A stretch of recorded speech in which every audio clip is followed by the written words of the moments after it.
Ano sa palagay mo ang tingin mo sa lumabas na latest survey poll about sa Administrasyong Marcos? Ang tanong dito ay, sa iyong palagay, sino sa mga sumusunod ang may pinakamalaking pananagutan o pinakaresponsable sa mga katiwalian sa flood control projects ng pamahalaan? Lumalabas dito na 31% ang nakuha ni President Bongbong Marcos, 31% din ang nakuha ng mga opisyal ng ahensya tulad ng DPWH at DBM.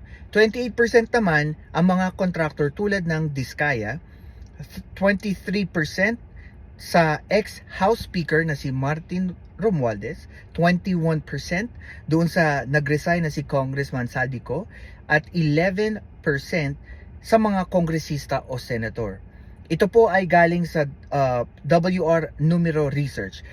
Sa aking palagay po, naniniwala ako that kung sino man po yung nakaupong presidente sa administrasyon, always meron po talagang nakaakibat na pagbaba ng approval rating or performance rating ng kahit sinong umuupong presidente. Alam nyo po, para sa akin, I always give a benefit of a doubt doon po sa ating Pangulo. Yes, all sides are trying to I would say underestimate his capability as the president.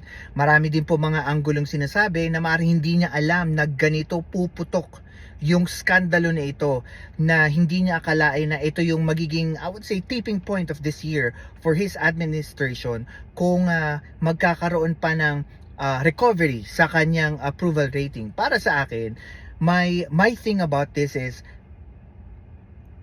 I did not vote for Marcos, but because he represents the president, I hope that he recover. And when he recover, I hope that he succeed kasi he represent the Philippines. Kasi kapag ka nag-succeed siya, our country will succeed. But the only question is, how long will the people wait for this issue? Kasi yun ang problema ng Pangulo. First, communication strategies ng Pangulo ay may tama ng konti. Hindi siya ganun receptive, receptive to the voters. At pangalawa, yung tagal na inaantay ng mga tao about sa mangyayari dito sa flood control project. What do you guys think about it? Comment down below.